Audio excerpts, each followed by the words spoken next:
It's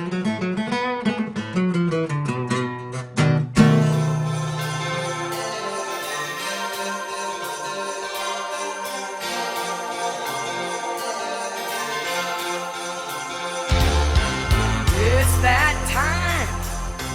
Christmas time is here. Everybody knows there's not a better time of year. Merry Christmas! Hear that Cheery was full. Santa's on his way. Hip hip hooray for Christmas vacation. Got a ton of stuff to celebrate. Now it's getting closer, I can't wait. Gonna make this holiday as perfect as can be. Just wait and see this Christmas vacation. This old house sure is looking good. Got ourselves the finest snowman in the neighborhood. Hello there, I'm the Thirsty Bookworm, and it's holiday time, so I wanted to make a Christmas-themed drink for you all.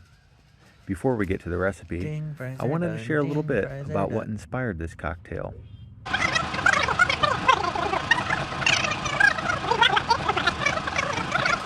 So it's red and white like a candy cane, get it? I'd considered using peppermint itself, but ultimately it came down to 3 facts that influenced my decision. 1, the ethics of harvesting candy cane.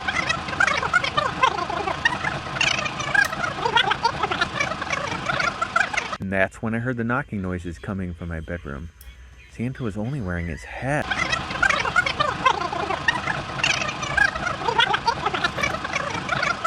So, while it isn't quite cherry season anymore, I think we can all agree cherries and Christmas go hand in hand like booze and Grandpa's racist rhetoric.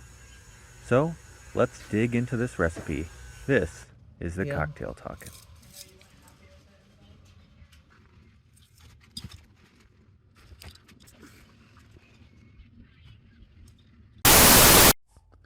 To start off, we're going to make a luxurious bourbon ganache. This requires 3 simple ingredients. 1/4 cup of heavy whipping cream gets heated just below boiling. Then add in 1/4 cup of chocolate chips and stir until everything is dissolved. After stirring for a while, you should now be concerned that it isn't thickening at all. Now is the time to add the emergency 1/4 cup of chocolate chips and 2 tablespoons of whiskey. I'm using Whistle Pig 100 proof bourbon. Mix all that together. Now it's time to prepare the garnishes.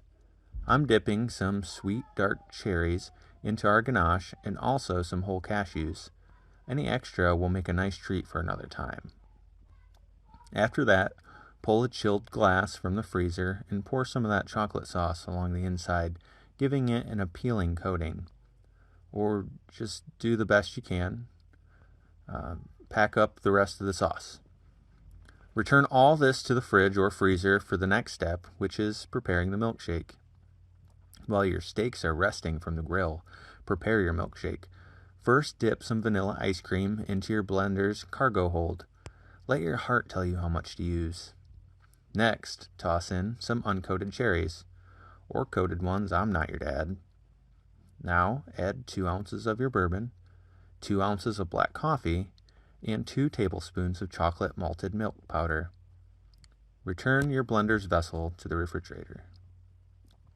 Eat your delicious steak dinner and regret having decided to make a milkshake after such a substantial and hibernation-inducing meal. Decide to power through because only quitters quit. Blend up all of those ingredients and realize that was either far too long to leave the ice cream out of the freezer or that your heart led you astray on the appropriate amount of ice cream earlier. Add more ice cream because your heart had not considered thermodynamics properly. Blend it up more.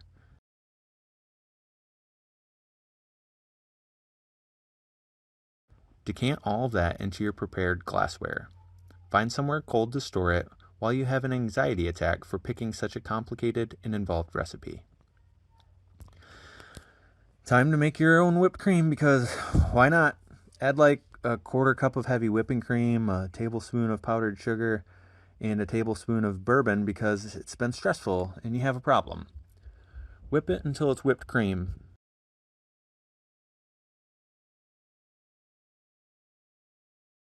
Spill half of it on the outside of your glass, trying to transfer it. Then make another batch because your glass is half empty, because at this point in the night, you're a pessimist and your cup was too large. Add your garnishes that look unappetizing and they did not harden up much in the refrigerator. Sulk about how the visuals turned out looking nothing like you had originally planned. Drink your alcoholic milkshake and question what you're doing with your life. It tastes like self-loathing, alcoholism, and diabetes, which is actually pretty tasty. Follow me for more decadent and easy recipes. Nobody's walking out on this fun, old-fashioned family Christmas. No, we're all in this together. This is a full-blown 4-alarm holiday emergency here.